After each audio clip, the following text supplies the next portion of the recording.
The Antarctic Treaty was signed in Washington on the 1st of December 1959 by the 12 countries whose scientists had been active in and around Antarctica during the year of 1957. It entered into force in 1961 and has since been acceded to by many other nations. The total number of parties to the treaty is now 56. The treaty explains that Antarctica shall be used for peaceful purposes only. But what caused this? What did scientists find in Antarctica that made all these countries come together? Many speculated that these scientists found advanced technology and a long-lost civilization hidden beneath the ice. In 2016, the spotlight turned to Antarctica's intriguing Pyramid Peak, a majestic 2,500-meter mountain nestled within the Quartermain Mountains of Victoria Land. Its pyramid-like shape sparked wild theories, with some suggesting ancient civilizations or even extraterrestrial influence. Picture a vast, icy continent, a place so remote and hostile it seems almost alien. Now imagine beneath its frozen surface lies evidence of a long-lost civilization. This captivating idea has fueled speculation about Antarctica for years, but what do scientists make of it all? Antarctica's southern reaches are an unforgiving realm. Its brutal climate and thick ice cover make exploration a daunting task. This harsh environment has only deepened the intrigue surrounding claims of ancient human habitation on the continent. Yet scientists remain skeptical. Despite the prevailing hypotheses suggesting a once thriving civilization in Antarctica have been met with a frosty reception from the scientific community. As we dive into the mystery of Antarctica, we confront the tantalizing possibility of a hidden past beneath its icy veneer. Perhaps the oldest and most frequently cited piece of evidence for the possibility of an ancient civilization in Antarctica is the Piri Reis map. The Piri Reis map was compiled in 1513 by an Ottoman navigator and cartographer called Haji Ahmed Muhyiddin Piri, better known as Piri Reis. It is a portolan chart, sometimes referred to as harbor-finding charts, compass charts, or rum charts, which were used for navigation during the Middle Ages. These charts specifically lay the courses from one harbor to another, using radiating rum lines. This particular chart is extremely detailed, but it is damaged. Only 1/3 of it has survived to the modern day. According to a handwritten note found with the ancient document, Piri Reis compiled it using multiple other maps and charts as primary sources. These included 8 Ptolemaic maps, 4 Portuguese maps, 1 Arabic map, and 1 drawn by Christopher Columbus. The map depicts Europe, Africa, and the 2 American continents. And while much of the Atlantic coasts of Africa and South America seem to be accurate, there are distortions and mistakes in the depiction of the Caribbean and parts of North America.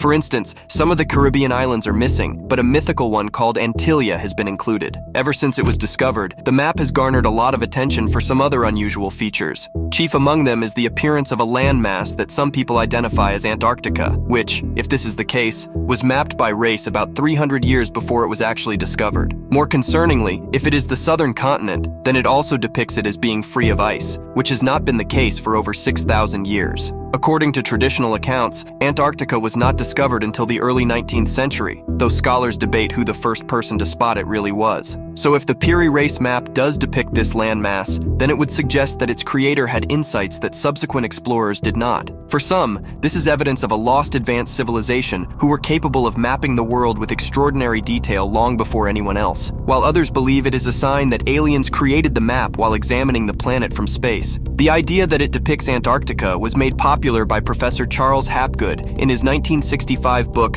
Maps of the Ancient Sea Kings, who studied the map along with several of his students. For Hapgood, the appearance of Antarctica was a sign that the map was based on something far older than any known map. The idea suggests that a prehistoric civilization had the technological and navigational skill to chart the seas in incredibly accurate ways. Hapgood even believed that this lost civilization would have also needed to view the continent from the air, given the details that appear on the map. So they were a hitherto unknown civilization that could navigate the seas and also the skies. Of course, despite there being no actual evidence to back up any of this speculation, many have now become convinced of its realities. In reality, it is more likely that the landmass is not Antarctica at all. One explanation is that the anomalous continent is actually one that was hypothesized to exist there, a continent called Terra Australis Incognita. Many contemporary maps are filled with mythical territories that were assumed to exist in reality. These include the Garden of Eden, El Dorado, and the lands of Prester John. Critics of the more outlandish theories have pointed out that the representation of South America is pretty good. So if the mysterious continent is Antarctica, it would have once been joined to South America at Uruguay. Moreover, at the time of map's creation, Argentina did not seem to exist. This alone makes it difficult to believe that some ancient civilization or alien influence mapped Antarctica so long ago. What we can conclude from this map is that, despite what is often popularly assumed, the Ottomans had access to contemporary navigational knowledge and charts, and were likely able to explore the seas just as well as the Europeans.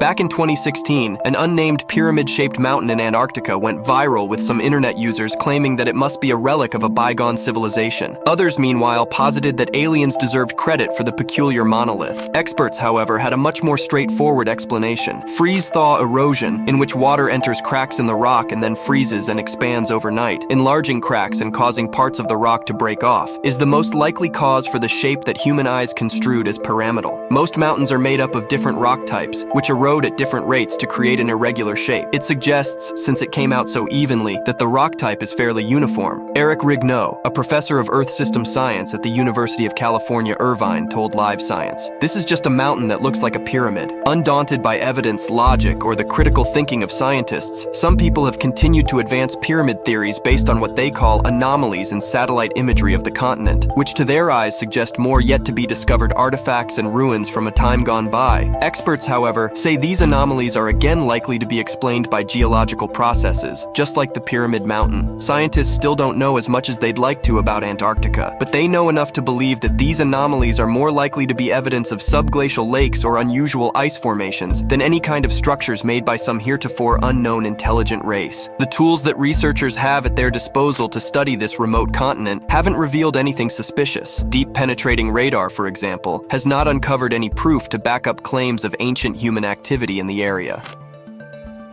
Other theories, more speculative in nature, have drawn on historical testimonies and records. This argument relies on vague references to territories that lie beyond the explored world, where mysterious civilizations could have settled in some mythical Atlantis-like continent, now long gone or radically altered by time. These anecdotes, or folk memories, are evidence that people from centuries ago knew about Antarctica, say proponents of the theory. But these stories are often vague, and all too typically lack any empirical basis to assert such a claim. European and Asian talk of an as-yet unmapped territory could just as easily have referred to Australia or Oceania. Most scientists and historians feel comfortable dismissing this evidence as pure conjecture. So what do you think? Did an ancient civilization live on the continent of Antarctica? Maybe there's a lot more in Antarctica than we know. I mean, lately there has been so much going on in the world and so much transparency. The truth about Antarctica could finally come out. What are your thoughts? Comment below and make sure to hit that subscribe and like button for more cool content. This is Top 3 TV and I am out of here.